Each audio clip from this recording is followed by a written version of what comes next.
des gens qui m'ont appelé en disant « j'ai envie de témoigner ». Il y en a qui étaient d'ailleurs surpris qu'il y a toujours des gens qui soient intéressés par entendre leurs histoires.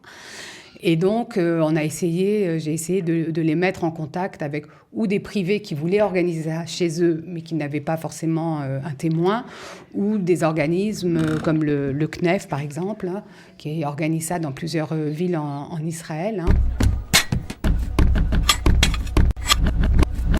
79 ans après la Seconde Guerre mondiale, après la découverte des charniers et des assassinats en masse par les nazis du peuple juif, eh bien, la mémoire continue de faire son chemin et on essaie par tous les moyens de la perpétuer. Pour en parler, nous avons Valérie Kutkovitch. Valérie Kutkovitch, bonjour. Bonjour.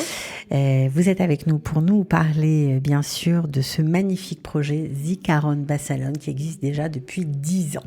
Alors, comment tout ça a commencé et qu'est-ce que vous proposez cette année ? Alors voilà, les Zikaron Bassalon, ça a commencé, en vérité, ça veut dire se souvenir dans un salon. Et c'était donc un groupe de jeunes israéliens qui n'arrivaient pas à se sentir concernés par les grandes commémorations de Yom HaShoah. Ils se sentaient un peu éloignés, etc. Et donc, ils ont fait venir un témoin, quelqu'un qui avait vécu ces moments-là, qui avait vécu la Shoah.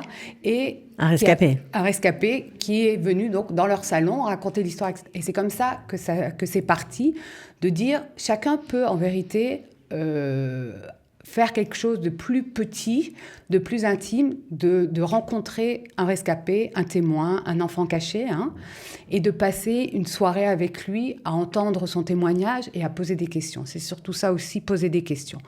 Et donc, c'est parti en vrille et c'est parti dans tous les pays. Et en Israël, ça se fait beaucoup. Et depuis quelques années, on a la chance... Et dans toutes les langues. Voilà. C'est ça qui est extraordinaire. Voilà, que ça soit développé aussi en français. Et donc, moi, je fais partie de l'association Alumim, qui est l'association israélienne des enfants cachés pendant la Shoah en France. Hein. Alors, il y a beaucoup de nos enfants cachés qui témoignaient déjà pour leurs petits-enfants dans des écoles, etc. Mais on a décidé d'aider des organismes ou des particuliers qui voulaient faire ces Zikaron Bassalon, hein, en leur proposant donc des témoignages d'enfants cachés. Donc c'est vous qui êtes allé à la recherche des témoins, des derniers témoins, pour permettre en fait à tous ces organismes, à tous ces gens qui avaient envie de marquer, on va dire, cette cérémonie par un témoignage privé, un témoignage, disons, en petit comité. C'est vous qui avez aidé à la conception des événements ? Voilà, c'est-à-dire que nous, on connaît les gens qui témoignent. Il y a d'autres, on a lancé un appel parmi nos membres, d'enfants cachés. Il y a des gens qui m'ont appelé en disant « j'ai envie de témoigner ». Il y en a qui étaient d'ailleurs surpris qu'il y a toujours des gens qui soient intéressés par entendre leurs histoires. Et donc, j'ai essayé de les mettre en contact avec ou des privés qui voulaient organiser ça chez eux, mais qui n'avaient pas forcément un témoin, ou des organismes comme le CNEF, par exemple, hein, qui organise ça dans plusieurs villes en Israël, hein, de leur trouver à côté de là où ils sont, des gens qui peuvent venir témoigner. Voilà, puis il y aura même une soirée chez Kalita, on le précise, pour ceux qui ont envie de venir écouter des témoins ici, en centre-ville, c'est facile, on pourra venir. Alors, ça se passe entre jeudi et dimanche ? Voilà, alors généralement, ça se passe la veille de Yom HaShoah. Mais bon, pour des raisons pratiques d'organisation, certains le font un peu avant. Donc effectivement, cette année, entre jeudi et dimanche soir, il y aura une dizaine de Zikaron Bassalon en français à Tel Aviv, Ashdod, Modi'in, Jérusalem. Donc c'est très important cette année, surtout après les événements du 7 octobre, parce que on va dire que ces gens qui étaient soit des enfants cachés, soit des survivants de la Shoah, ont pris ça comme un boomerang. Tout ce qui s'est passé le 7 octobre en Israël, ça a une résonance en eux extrêmement importante. Tout à fait. On a fait des groupes, à l'OMIM, une des activités que l'on propose, c'est des groupes de parole pour les enfants cachés. Et lors du premier groupe de parole qui a eu lieu après les événements du 7 octobre, au mois de novembre, quelque chose comme ça, il y avait une vingtaine de personnes qui étaient là. Elles ont toutes dit la même chose. Ça leur a remonté plein de choses qu'elles avaient mis de côté, qu'elles pensaient ne plus avoir à affronter, etc.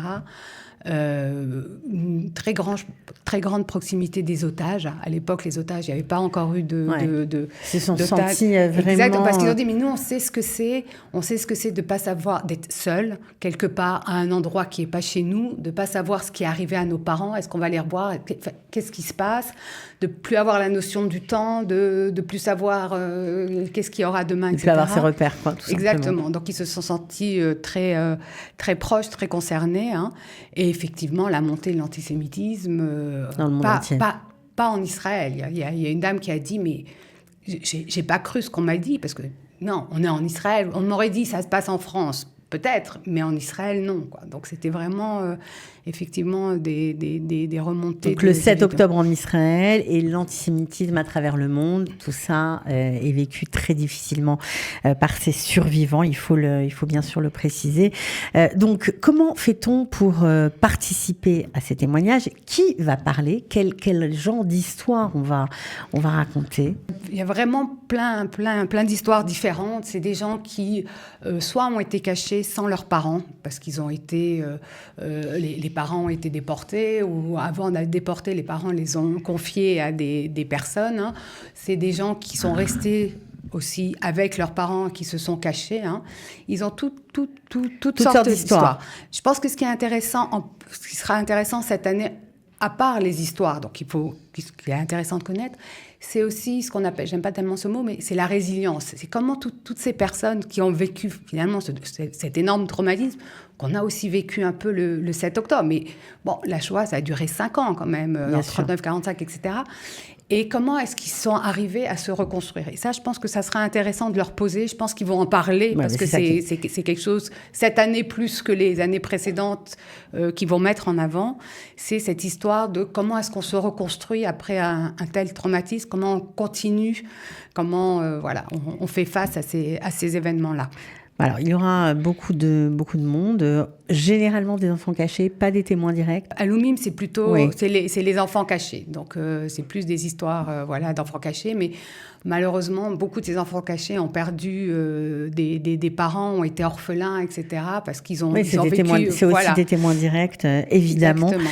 Il y aura Meira Baer, ce sera plutôt à Jérusalem, Sami Green, Paul Zimmerman, Moshe Grittel, Mireille Sprung, il y en a beaucoup d'autres, Sami et Georges Rosensfeld. Bon, on ne peut pas tous les citer, mais ils seront présents.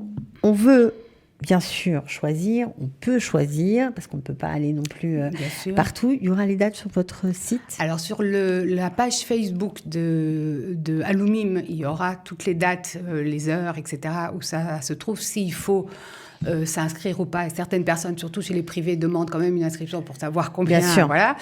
Et sur jérusalemfuté.com, il y aura, pas seulement à Jérusalem, il y aura les Zikaron Bassalon en français dans tout le pays. Enfin, voilà, donc en tout cas, ceux que je connaîtrai. Bien sûr, en tout cas, bravo pour cette très belle initiative en coopération avec Alumim, le CNEF et Kalita. Bien sûr, on remercie aussi les particuliers qui vont accueillir ces témoins. C'est toujours des soirées extrêmement émouvantes. On apprend beaucoup de choses. Allez-y avec les jeunes aussi, parce que les jeunes ont beaucoup de choses.